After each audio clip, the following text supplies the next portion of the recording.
The 2026 NASCAR All-Star Race at Dover Motor Speedway is arriving with two stories that every serious NASCAR fan needs to understand right now. One of them directly changes what happens on the track this weekend. The other raises serious questions about the future of the All-Star Race itself, and honestly, about Dover's place in NASCAR going forward. Both stories matter, and both of them connect to the same bigger question the sport has been wrestling with for years. How do you make the All-Star Race feel truly special again? To understand why this weekend carries so much weight, you have to go back and look at what the All-Star Race used to be. In the 1990s and early 2000s, this event had an identity. Teams showed up with special liveries that fans had never seen before. The race itself operated on pure all-or-nothing logic. There were no points on the line, so drivers pushed harder than they ever would in a regular season event. Winning it actually meant something different, but somewhere along the way, that identity started fading. Today, every regular season race already carries playoff implications, which means that all-or-nothing mentality isn't unique to the All-Star event anymore. The $1 million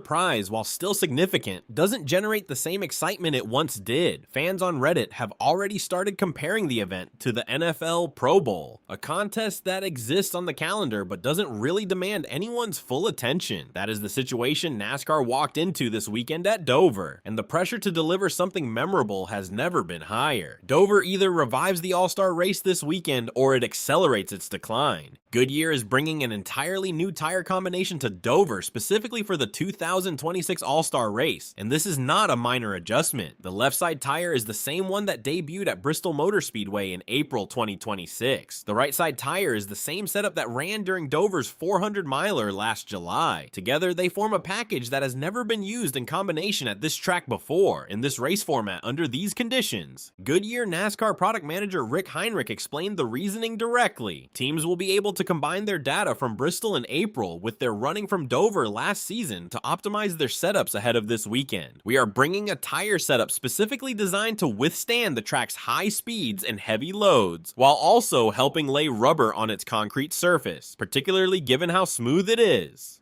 That last part is the detail that matters most. Dover's concrete surface is unusually smooth compared to most other tracks on the circuit. That smoothness means rubber buildup happens in a specific way, and once it starts accumulating in the groove, the track evolves rapidly. Grip levels change, lap times shift. Handling setups that worked at the start of a run suddenly stop working. Drivers have described racing at Dover as a track that never gives the car a true rest. The steep banking and brutal corner loads place relentless stress on the right side tires throughout every single lap. Ricky Stenhouse Jr. put it plainly, the car is never really planted. It's kind of on edge the whole time. It can reward you for driving hard, but it can bite you at the same time. It's intense and it's fun. Now take that environment and add a brand new, unproven tire combination into it. During a non-points race where teams have nothing to protect, crew chiefs are going to gamble. The strategic decisions this creates are genuinely complicated. Do you pit early for fresh tires and sacrifice track position? Do you stay out and manage degradation for a long run? Do you gamble on a caution that may never come? At Dover, under normal race conditions, clean air out front is almost everything. The leader can typically control the pace and manage tire wear, but heavy tire degradation flips that dynamic entirely, rewarding drivers who preserve their equipment over long runs rather than those who simply got to the front first. Chris Buescher addressed the opportunity the tire situation and format create together. A lot of laps is a good thing for Dover and what we're trying to accomplish there, rubbering up the track, moving around, and creating better racing. I think more laps and more cars on track is the right call. There is also a qualifying element that fans cannot overlook. Cup Series teams are receiving one additional tire set specifically for qualifying because the 2026 All-Star format includes the Mechanics Wear Pit Crew Challenge built directly into the qualifying procedure. Each car completes one full flying lap, then performs a 4-tire pit stop with no fuel, then races back to the finish line. The total combined time determines qualifying position. One botched pit stop on Saturday can completely ruin a team's Sunday before the green flag even drops. The pit crew is now a direct competitive factor in race positioning, not just a supporting element of strategy. The Goodyear changes extend beyond the Cup Series as well. The NASCAR O'Reilly Auto Parts Series and the Craftsman Truck Series are both receiving new right side tire combinations for their 200-mile races this weekend at Dover. These right side tires are making their debut at the Monster Mile, designed to handle the track's speeds and heavy corner loads. The left side tires for both series were also used at Darlington Raceway Speedway, Rockingham Speedway, and Bristol earlier this season. This is not a single series experiment. Goodyear is making significant tire changes across all 3 national NASCAR series at one of the most demanding tracks in the sport. While the tire story was developing, Dale Earnhardt Jr. inserted himself into the conversation about the All-Star Race's future with a proposal that immediately divided the NASCAR community. Dale Jr. wants to see Cup Series, O'Reilly Auto Parts Series, and Craftsman Truck Series cars racing on the same track at the same time in a future All-Star event. His reasoning is straightforward. Tighten the qualification criteria to make entry genuinely exclusive, then combine all 3 levels of NASCAR into one invite-only event. As he put it directly, you could tighten up the restrictions on how you get into the All-Star Race. You could have all 3, Truck, O'Reilly, and Cup, in the race. It makes getting into the race a challenge. Invite only. Slower cars create unique challenges. Picture what that means specifically at Dover. Traffic management at the Monster Mile is already one of the most demanding challenges drivers face in a normal race. The 1-mile concrete oval with its steep banking creates limited real estate for passing.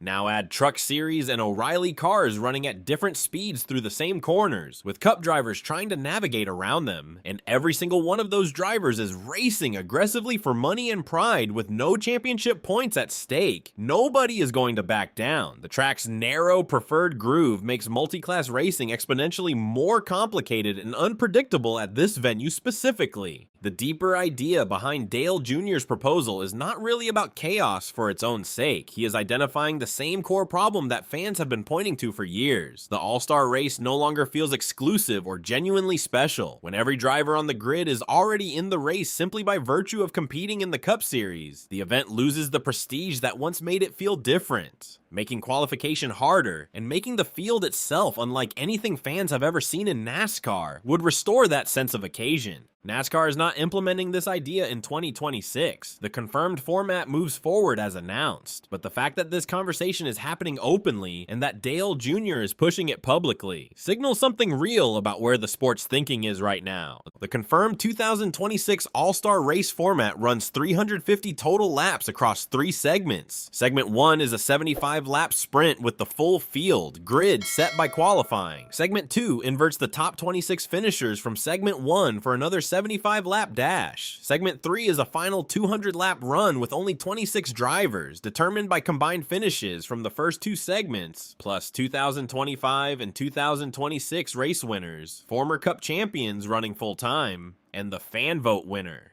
Drivers already locked in include Kyle Larson, Chase Elliott, Denny Hamlin, Ryan Blaney, William Byron, Christopher Bell, Joey Logano, and others. But underneath the format announcement, there is a genuinely uncomfortable reality facing Dover. The track lost its regular points race and received the All-Star event in return. Motorsports reporter Jordan Bianchi of The Athletic reported there is a genuine concern about Dover's future among people. They've lost 1 race. They're stuck now with an All-Star race that nobody is interested in. It's been jerked around. It doesn't have a spot in the schedule. It's one of those that just keeps getting moved around here, there, wherever. The structural disadvantages are real. Dover's proximity to Dover Air Force Base prohibits the use of track lighting, which means the race runs at 1 p.m. Eastern Time on Sunday. Not exactly prime time for a marquee exhibition event. Dover's entire identity as a racetrack is built around long green flag runs and sustained mechanical punishment over distance. The All-Star format's shorter segments work against everything that makes the Monster Mile genuinely great. Ticket sales heading into this weekend have been described as soft and worrisome by people inside the industry. If attendance disappoints on Sunday, NASCAR will have a statistical rationale to walk away from Dover entirely in 2027, regardless of the track's history or its reputation among drivers and longtime fans. Bianchi said plainly, if you're worried about Dover's future, you're sitting there going, how does Dover get back to having a points race?